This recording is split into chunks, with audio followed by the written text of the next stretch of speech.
The morning they found out what was underneath, the honeysuckle had already been dying for 6 weeks. It pulled back from the east corner first, the vines contracting in the cold like something retreating in shame. And that was when the roofline appeared, a dark ridge against a November sky, 40 years of climbing green peeling away from it all at once, as though the land itself had decided to quit keeping secrets. Marin Ashby stood at the fence line with her arms crossed over her coat and her breath making small clouds in the air, and she did not say a word. She just looked. The schoolhouse sat in the fold of the hill like a thing that had been patient for a very long time and had finally decided it was finished waiting. The bell tower was still standing. That was the first thing anyone noticed. After 40 years under the vine, the bell tower was still standing. 2 years earlier, the county had listed the parcel at the tax assessor's office on a Tuesday in early March, the way counties do. Quietly, without ceremony, the way they dispose of all the things nobody wanted badly enough to pay for. 93 acres in the lower Holt Creek drainage, assessed at $1,100, back taxes owed at 4 years running, a total of $640 to take the deed outright. The land was described in the county ledger as heavily encumbered by invasive growth, no tillable acreage identified, structure of uncertain integrity present, access via seasonal road only. That was the official language. The unofficial language, delivered by anyone who had driven the creek road past that particular hollow, was shorter. They called it the Tangle. They had been calling it that for 20 years, since old Dooley Marsh had stopped fighting the honeysuckle and simply left, locking the farmhouse up behind him and driving north to live with a daughter who had a spare room. The honeysuckle moved in the same week he moved out. By the following spring it had crossed the fence. By the year after that, it had swallowed the fence entirely. 2 years before she filed that deed, Marin Ashby had been living in 2 rooms above a hardware store in Alt, working a counter she didn't own, adding up figures in a ledger that was not hers, and thinking the particular kind of slow thoughts that come to a person who is 24 years old and cannot see a clear step forward. Her parents were gone, her father to a bad winter 5 years back, her mother to the grief that followed, quiet as a second frost. She had a brother in Denver who sent a postcard at Christmas. She had $80 in a coffee can under the bed, which was not a savings account so much as a monument to intention. She was not poor in the desperate way, not hungry or cold, but she was poor in the way that matters most to a young person, poor in options, poor in direction, poor in any evidence that the ground under her feet was solid. She had heard about the Tangle parcel from old Peter Voss, who ran a small goat operation 12 miles east of Alt, and who came into the hardware store every few weeks for wire and fencing staples. Peter was 68 years old, born in the Netherlands, and had been farming the high country of Holt Creek for 30 years, with the patient economy of a man who understood that the land would outlast every idea he had about it. He had a way of stating a thing that made it sound inevitable in hindsight. He set his coil of wire on the counter one morning in February and said, without looking up, "You know what eats honeysuckle?" Marin had said she did not. Peter said, "Goats eat it. Goats eat everything. But honeysuckle they eat with something like pleasure. It is as if they have been waiting for it." He looked up then. "There is a parcel down the creek road. The county has had it 2 years now, 93 acres under the vine. No one will touch it because they cannot see past what is on top of it." He picked up his coil. "A thing's worth is rarely what it looks like. It is what it does. That is the first lesson of farming." He carried his wire to the door, paused without turning around, and said, "The back taxes are $640. Then he was gone. Marin had stood behind the counter for a long time after that, looking at nothing in particular. She went home that evening and counted the coffee can. $80. She counted it again, still 80. She did the arithmetic in the careful way her father had taught her. Not quickly, not hopefully, but honestly, the way you do when you need the numbers to mean something real. She was $560 short. She worked the counter for 11 more weeks, eating plain and sleeping sound and keeping the coal banked low in the stove, and at the end of 11 weeks she had $310 in the coffee can, and the tax payment was still due in full by the 1st of May. She went to Peter Voss's farm on a Sunday and told him the number she had and the number she needed, and did not ask for anything, because she was constitutionally incapable of asking. Peter listened with his arms folded on a fence rail and one boot on the lower board, looking at his goats in the way that old farmers look at things, not seeing the specific animal, but the general principle of it.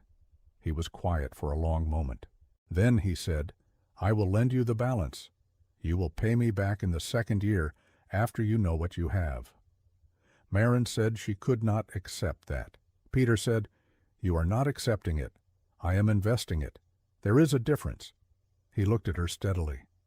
"The land has been waiting. You should not make it wait longer." She filed the paperwork on the 22nd of April, 6 working days before the deadline.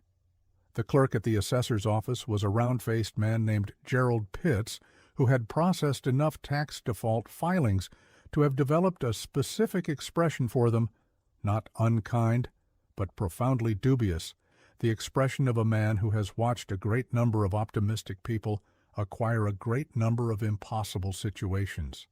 He looked at the parcel number, looked at Marin, looked back at the parcel number. "You're aware of the condition," he said. It was not a question. Marin said she was. He stamped the paper with the deliberate authority of a man who has decided the outcome is not his responsibility. "Seasonal road washes out by October," he said. "You'll want to be in before then if you plan on staying." Marin took the deed and folded it twice and put it in her coat pocket, and Gerald Pitts watched her go with the expression of a man watching a person walk toward a door they would regret opening. The town of Alt delivered its verdict within the week. It came the way small-town verdicts always come, not in speeches, but in the small, persistent leak of opinion through every ordinary conversation. At the hardware counter where she gave her notice, her employer, a thick-shouldered man named Cal Brecker, set down a box of hinges and said, "I've seen that road, Marin. I've seen the place. A young woman alone out there. There's no sense in it." He said it with genuine worry, which made it harder to answer than if he'd said it with contempt. At the feed store, Donna Ruel, who had known Marin's mother, gripped her wrist across the counter and said, "Honeysuckle, sweetheart. They can't kill it with chemicals.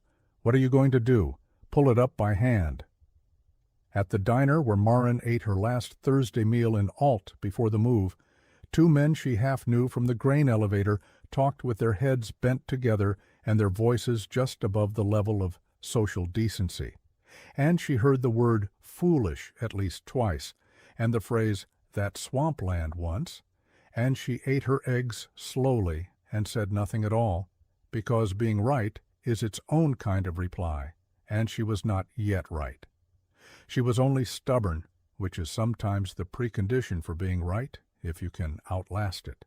She moved her belongings in a single load in the back of Peter Voss's truck on the 1st of May, a Saturday, cold and overcast.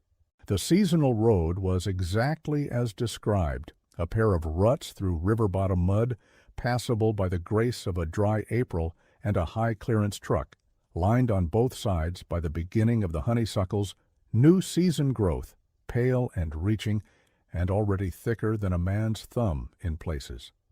The Marsh farmhouse sat in a stand of cottonwoods 300 yards off the road, a 2-room structure with a sleeping loft and a cast-iron stove, and a porch that leaned slightly south, as though it had been listening for something in that direction for many years. The honeysuckle had reached the porch steps. It had sent a single exploratory vine around the doorframe, which Marin pulled down with her bare hands the moment she saw it, the way you address an intrusion the first time you see it, before it gets ideas. Peter helped her unload and stood in the yard for a moment, looking at the wall of vine that began 20 feet from the house and continued in every direction until it became indistinguishable from the landscape. It was 8 feet high in places, 12 in others, a continent of interlocking stems and last year's dried berries and the new season's aggressive green, and it covered everything. The old orchard, the old pasture, the fences, the sheds, the creek corridor, and somewhere beneath it, though no one alive had confirmed it, 93 acres of what had once been productive Holt Creek bottomland. "You will need more goats than I have," Peter said. He said it without apology. It was simply a fact about the scale of the work. Start with 12. See what 12 does by September. Then you will know what you need. She started with 12. Peter sold her 8 of his own Kiko Cross does and 4 Spanish Nubian wethers at a price that she understood was not the market price, but the price of a man who wanted a thing to succeed. She built a holding pen from salvaged posts and the wire she had carried on her own back from Alt in 3 trips before the truck left, and she turned the 12 goats onto the first quarter-acre of honeysuckle on a Monday morning in mid-May, and she watched. What Peter had said was true. The goats did not merely eat the honeysuckle, they pursued it with a kind of systematic enthusiasm that bordered on professional. They stripped the leaves first, then the new growth, then began working the old woody stems with a patience that suggested they had been assigned a task and intended to complete it to a standard. By the end of the first week, a quarter-acre of vine had been reduced to a tangle of bare stems and churned soil, and under the stems was ground. Actual ground, dark bottomland clay, compacted by decades of vine mat, but fundamentally intact. She rotated the goats in a rough grid pattern, moving them forward each week as they cleared each section. Containing them with a single-wire electric fence, she moved stake by stake, because she had the wire and the stakes, but not the luxury of waste. Day after day the vine came down. Week after week the ground appeared beneath it. She worked the sections alongside the goats, cutting the thicker woody stems with a hand pruner and a bow saw, dragging the material to burn piles she kept at the cleared edges and lit on dry evenings when the wind was right. Her hands went rough as bark by the end of June. She stopped being conscious of the smell of honeysuckle somewhere around the 4th week, the way you stop noticing the smell of your own work. And then one morning she woke and realized she was dreaming in the smell of it, dreaming green and fibrous and relentless, and she decided that was probably fine. What she did not tell anyone in Alt in those early months was what she was beginning to find. She told it to Peter, who drove out every 3 weeks and walked the cleared sections with his hands in his pockets and said little, only nodding in the particular way of a man whose prediction is being confirmed and who has the dignity not to say so. But she kept it from the town, the way you keep a coal banked under ash, not out of secrecy exactly, but out of a sense that the thing was too early and too tender to be handed to the general public, who would either disbelieve it or want a piece of it before she understood it herself. What she was finding, section by section, as the goats moved through the vine, was that the land underneath was extraordinary, not good, extraordinary. The bottomland clay, protected for 40 years under a mat of organic growth, was rich in a way that almost nothing in that county was rich anymore, unfarmed and uncompacted, and humming with earthworms in numbers she had not seen since her father's old kitchen garden. The old orchard, which everyone had assumed was dead, was not dead. It was dormant, trunk-deep in vine, and when she cleared the first 8 trees in late June, she found them structurally sound, the bark tight, the crown attempting new growth at the tips. She pruned them hard and said nothing. The creek ran clear along the east margin of the property, spring-fed and cold, and the soil within 50 feet of it tested, she tested it herself with a kit she ordered from a seed catalog, at a depth and fertility that made her sit back on her heels in the mud and count the arithmetic again, very carefully, to make sure she had not made an error.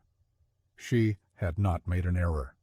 By September, the 12 goats had cleared 14 acres of the 93, and she had seen enough to know that 14 acres of this land in its current recovered state was worth more than the entire asking price of the parcel had been.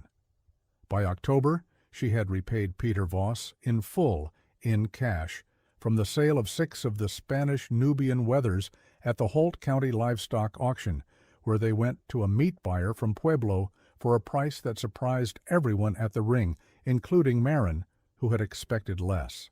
Peter folded the bills carefully into his shirt pocket and said, without particular emphasis, "I told you it was an investment." Marin said, "You told me there was a difference between investing and accepting charity." Peter smiled, which was not a common event on his face, and therefore worth noting. "Yes," he said, "and now you know the difference." She went back to Alt twice that fall, for supplies, and the conversations had shifted in the almost imperceptible way of small towns adjusting their original position without technically acknowledging they had held one. Cal Brecker asked how the road was holding. Donna Ruelle asked if she was eating enough. Neither of them used the phrase, "that swampland." Small adjustments. She noticed them the way she noticed everything, precisely and without comment. The winter was her first long accounting.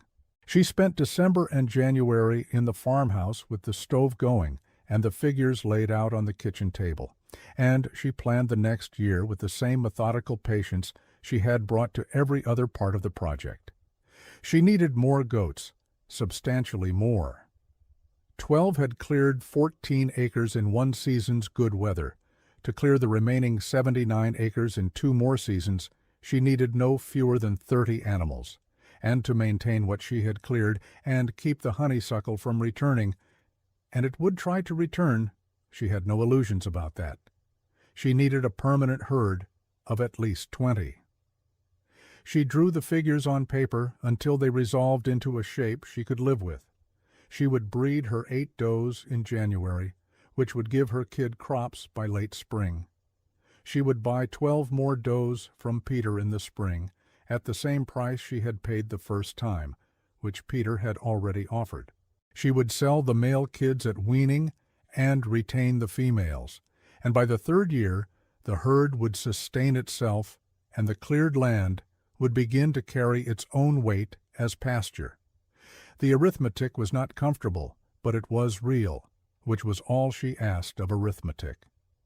It was in the 2nd week of January, during that winter accounting, that a boy came down the creek road on foot, which was how she discovered she had a neighbor she had not known about. He was 11 years old, and his name was Tobias Gill, and he belonged to a family who ran a small cattle operation on the north side of the creek drainage, on the far side of the hill from Marin's property, and he had apparently been watching the goat-clearing operation from the ridgeline since September, with a degree of fascination that had finally overcome whatever caution had kept him at the ridge. He knocked on the porch door with his hat in his hands. He was the kind of 11-year-old who still took his hat off at doors, and asked if she needed help, because he was good with animals, and his father had said he could work for somebody on Saturdays if there was work to be found. Marin looked at him for a moment. She asked if he had ever worked goats. He said he had not. But he was a quick learner, which she could already see was true from the quality of attention in his face. She said he could come on Saturdays, and she would pay him in eggs from the 6 laying hens she had acquired in October, because she did not yet have cash to spare, but she had more eggs than she could use. He agreed to this with the solemn seriousness of a boy who has been offered a real bargain and knows it. Tobias proved to be, as he had promised, a quick learner. He also proved to have the essential quality for working with goats, which is a refusal to be outsmarted by them and a certain physical patience that some people simply don't possess and that cannot be taught. By February, he could move the herd through a section change faster than Marin could do it alone. He named all 31 goats. She had 31 by mid-February after the first kids arrived, giving each one a name derived from some private system of his own that seemed to involve weather patterns and the names of local geography.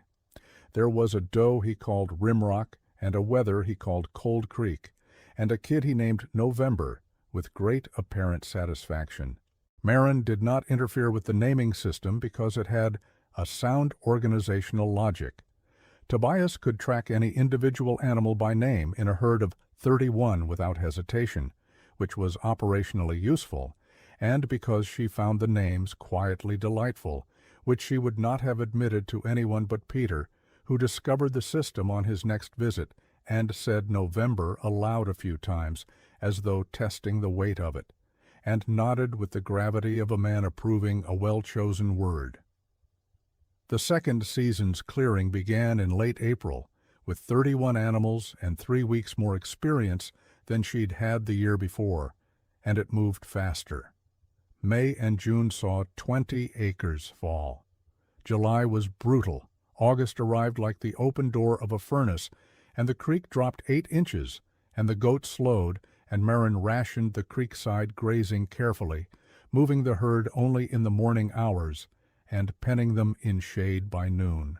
But the land was still coming clear section by section, and what was coming clear was even richer than the first 14 acres, because the interior of the old parcel, the part that had been vine-covered longest, had been building its organic layer for 40 years undisturbed, and the soil there was the color of coffee and the texture of bread, and Marin walked it in the evenings with bare feet, and felt the give of it under her weight, and thought about what her father had said about ground like that it was a gift, that you didn't earn ground like that, you only found yourself standing in it and tried to be worthy of it. It was in July of the second season that a man named Harlan Greer came down the creek road in a clean truck.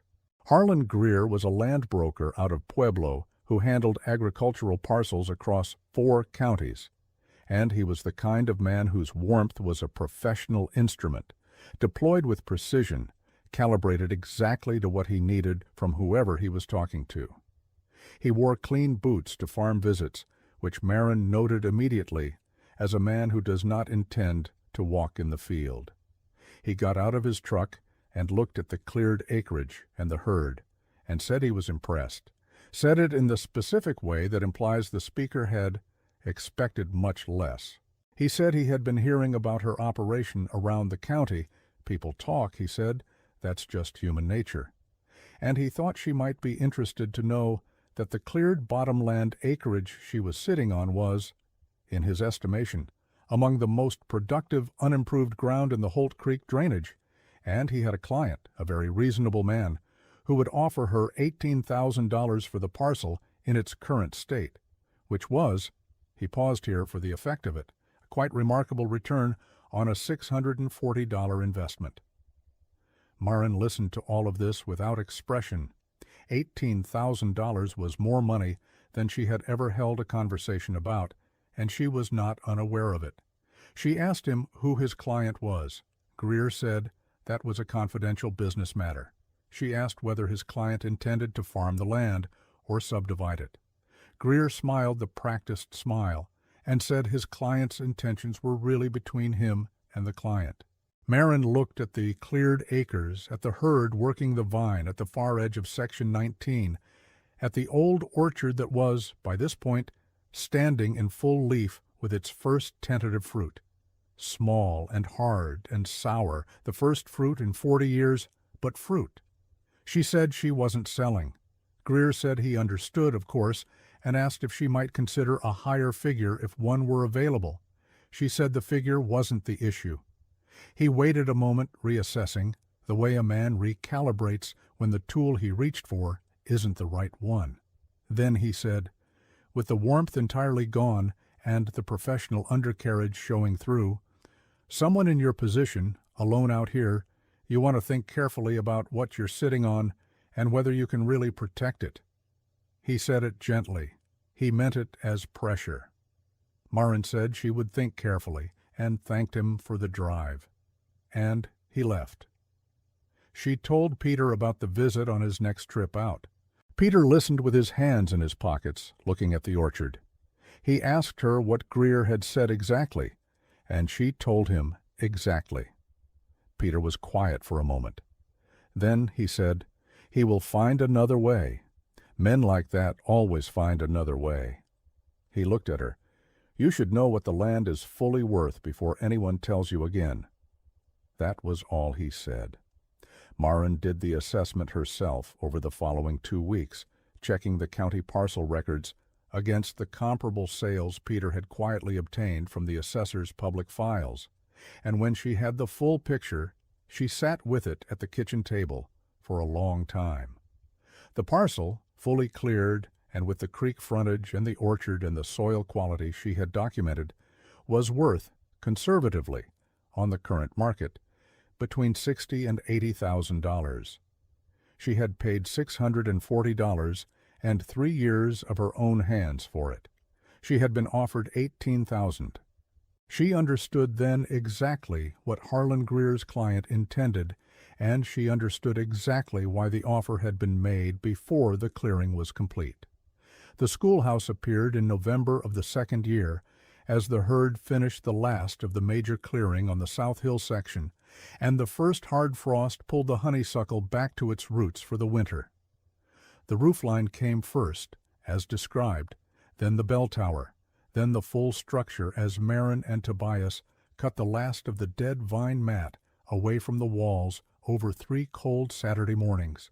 It was a one-room schoolhouse built of local sandstone, constructed somewhere around 1889, based on the date carved above the door lintel. Tobias found the date under a 1/4 inch of lichen, and announced it with the authority of a boy who has made a genuine discovery. The structure was sound. The sandstone walls were intact.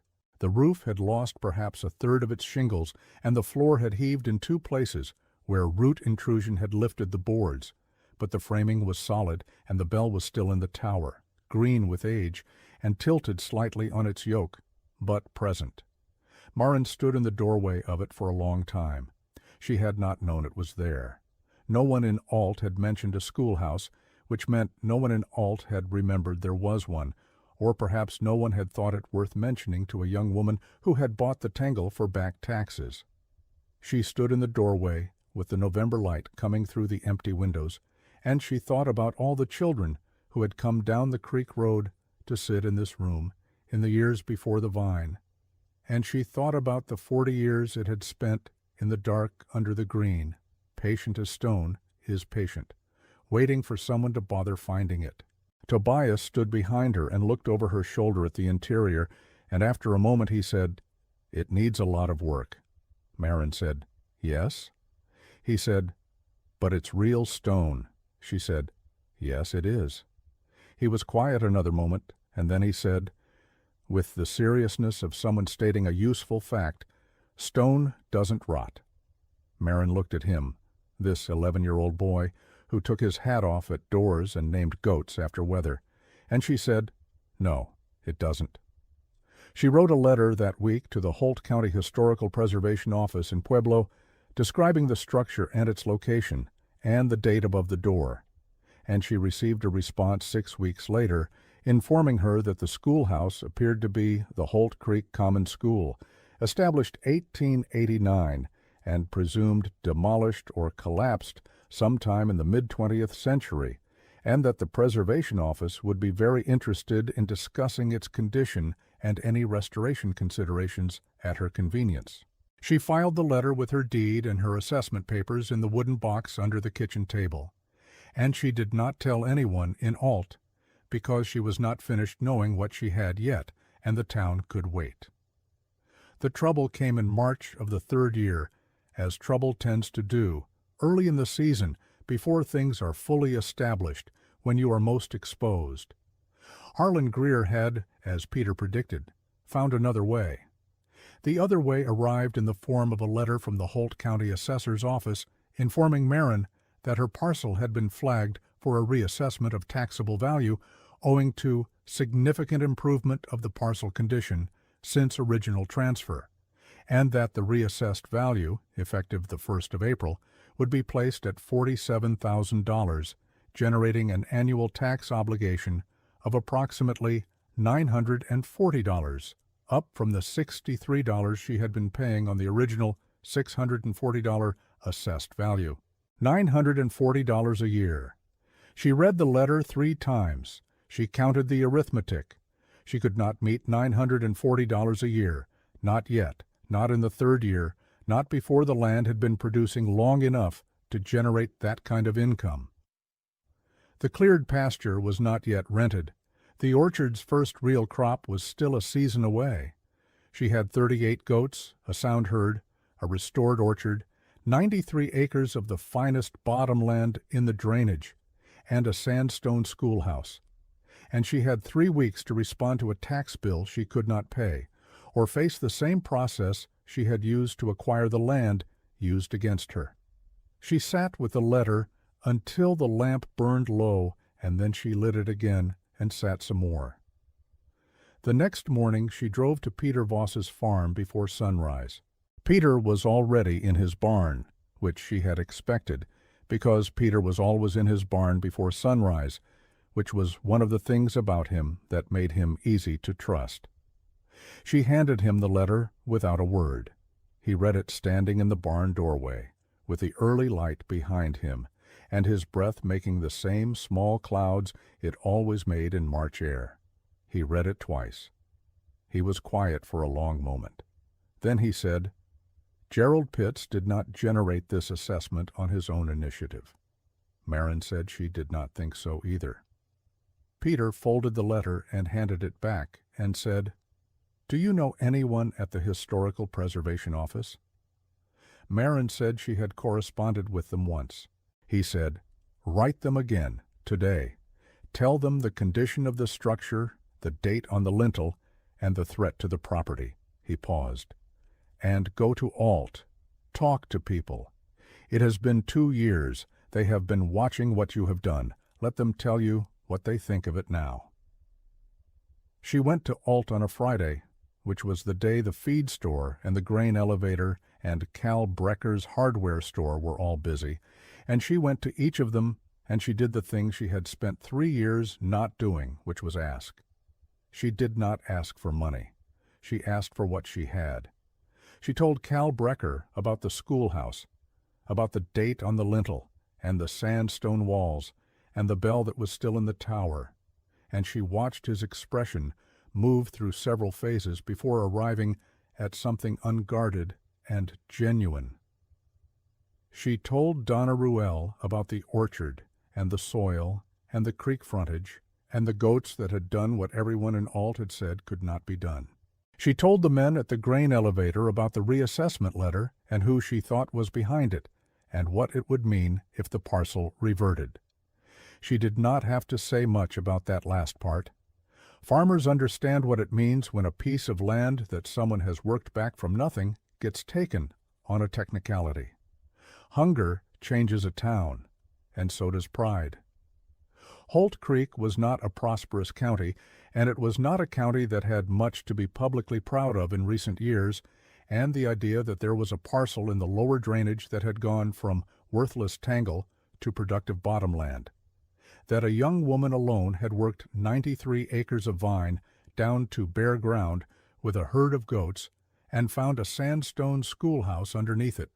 The old Holt Creek Common School that half the older families in the county had grandparents who had attended. That was not a small thing. That was not a thing people in Holt County were prepared to watch a land broker take on a legal procedure. The Historical Preservation Office responded to Marin's second letter in 4 days, faster than anything from a government office had ever moved in her experience. They confirmed the structure's historical significance and indicated that a designation as a county heritage site, which they were prepared to expedite, would carry a statutory cap on taxable reassessment for properties on which such a structure stood. The cap was 3% of assessed value per year of ownership, which on a current assessed value of $47,000 in year 3 meant an annual tax obligation of approximately $1,400 for the current year, not $940 a year going forward from zero. The designation paperwork could be filed in 30 days. The county assessor, Gerald Pitts, received a formal inquiry from the Preservation Office regarding the reassessment timing and basis on the same day that 12 members of the Holt County Livestock and Farm Association, half of them people who had spent 2 years calling the Tangle parcel a foolish investment, signed a letter to the county commissioner questioning whether the reassessment had been conducted according to standard procedure. It later emerged at a county commission meeting that was unusually well attended for a Tuesday night in March that the reassessment request had originated with a written petition filed by a Pueblo-based land-holding company whose registered agent was a man named Harlan Greer.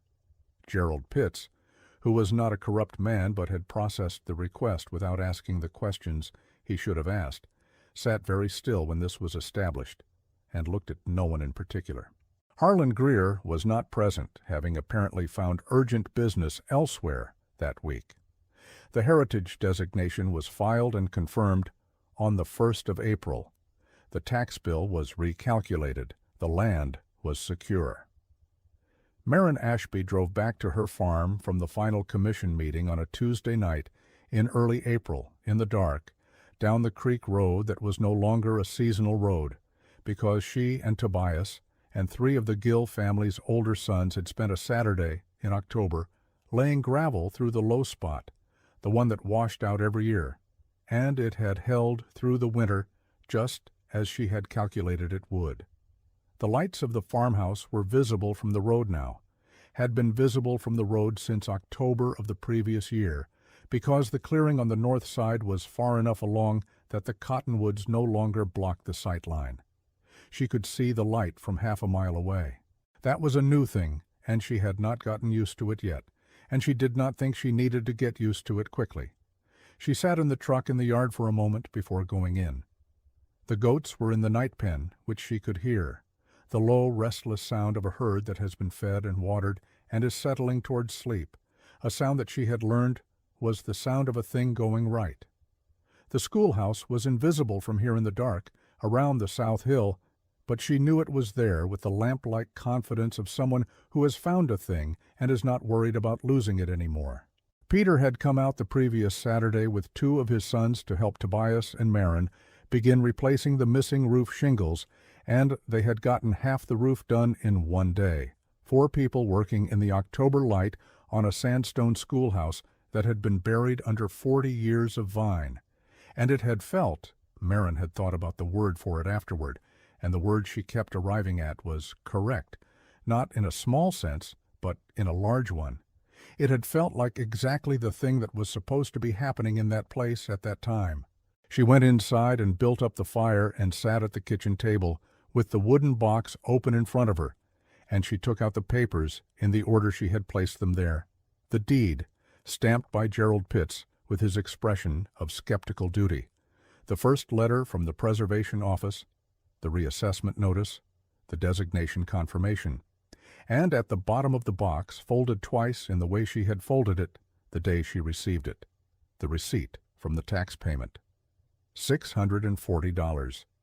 She did the arithmetic one more time, not because she needed to, but because she had always done it, and she expected she always would. 93 acres, 38 goats, 14 bearing fruit trees in a restored orchard, 1 sandstone schoolhouse dated 1889, newly roofed, designation confirmed, bell still in the tower. She had been here 3 years and 2 months. She had paid $640 and the use of her hands and every reasonable hour of 3 years of her life, and what she had now was not the swamp land, not the tangle, not the foolish investment of a young woman with no sense and no backing. What she had was a farm. In the spring she rented 15 acres of the cleared bottomland to a vegetable market grower from Pueblo who had heard about the soil quality from the feed store owner in Alt, who had heard about it from Cal Brecker, who had heard it from Tobias Gill's father at the grain elevator. The rent was reasonable. Maren priced it fairly, at what the ground was worth to someone who would use it well, not at what she could have demanded from someone who needed it badly, because she understood by now the difference between a price that is fair and a price that is merely possible. And she intended to be a neighbor for a long time. The vegetable grower drove out in late March to walk the ground before signing anything, and she brought her business partner, a woman who had been doing this for 20 years and had worked soil in 6 counties. And this woman walked 3 steps into the cleared bottomland and stopped and looked down at the dark clay under her boots and said quietly and without performance, "How did you do this?" Maren said, "Goats." The woman looked at her.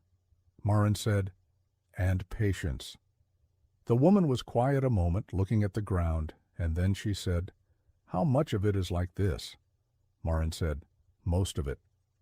They signed the lease agreement on the kitchen table, and after they left, Maren walked the south hill to the schoolhouse in the afternoon light.